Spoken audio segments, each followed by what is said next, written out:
Saint-Jean-Chrysostome, 15 octobre 2014. Xavier Martel avait beau sortir d'un triple cycle de rinçage dans la laveuse et avoir le cerveau comme une moule noyée dans le jus de citron, il n'avait pas perdu ses réflexes. Après l'extinction du moteur dans l'entrée de gravier, il perçut 2 claquements de portière. Il se leva, lessivé par les souvenirs d'enfance et les visions d'horreur, d'élan de culpabilité et de honte. Ce n'était pas Zoé Savary qui lui rendait visite.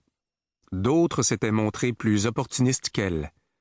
S'avançaient dans l'entrée Papineau et Lalancette, les sergents détectives qui avaient pris les places laissées vacantes par Xavier et son ancien partenaire à la sûreté.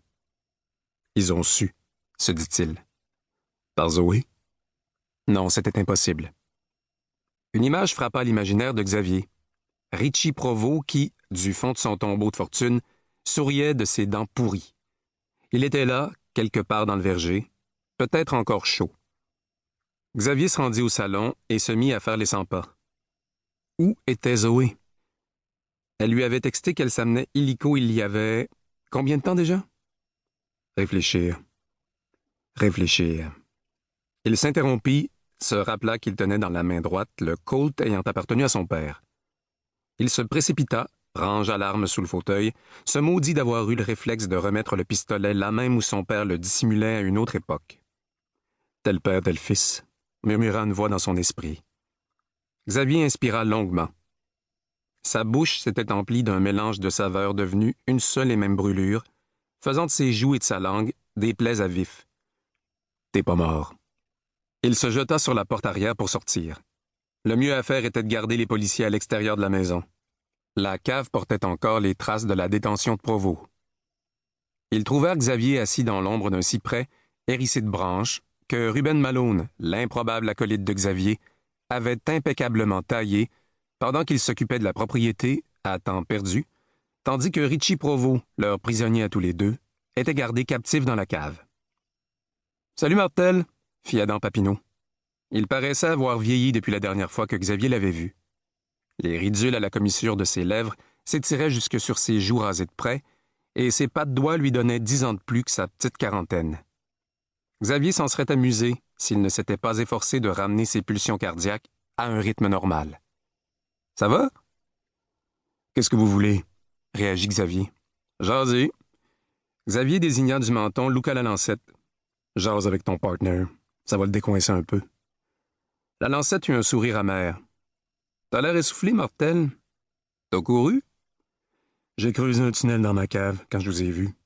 Je suis sorti à la mauvaise place et vous m'avez trouvé. » Xavier regretta d'avoir échappé dans la même phrase l'idée de creuser un trou et l'évocation de la cave. Une dizaine d'heures auparavant, lui et Malone avaient jeté Richie Provost, vivant, dans un trou creusé sous un arbre. Alors qu'il était, Provost devait être mort. « T'es pas mort, » entendit-il susurrer dans son esprit. « On trouve toujours ce qu'on cherche, Martel, » répondit Papineau, étrangement sérieux.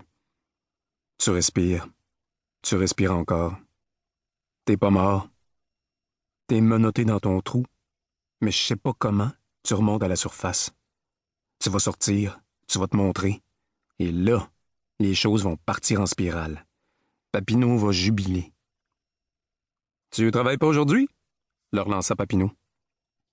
Xavier se leva enfin. « J'ai résolu ma dernière affaire. J'en parle pas trop pour pas vous rendre jaloux. »« Ah, je suis pas jaloux, Martel. Mais j'ai un gros défaut.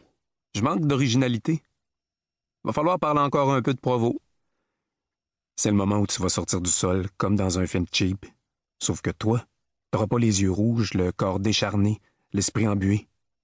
Tu vas tout leur dire. T'es pas mort.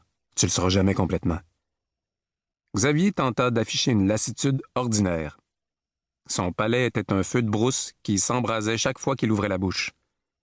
Ses pensées filaient dans tous les sens, mais parmi la cohue, il s'imposa une règle d'or: se prémunir contre le réflexe de jeter un œil vers le verger, vers le grand ange. Le pommier ouvrait les bras vers le ciel, par imploration ou par dépit. À une autre époque, il avait protégé Xavier. À présent, il recelait le terrible secret de ce qui était arrivé à Provost. « On peut entrer jaser, Martel? » lui demanda Papineau. « Dites ce que vous avez à dire ici. Il fait beau soleil. »« Karine Larson, ça te rappelle quelque chose? »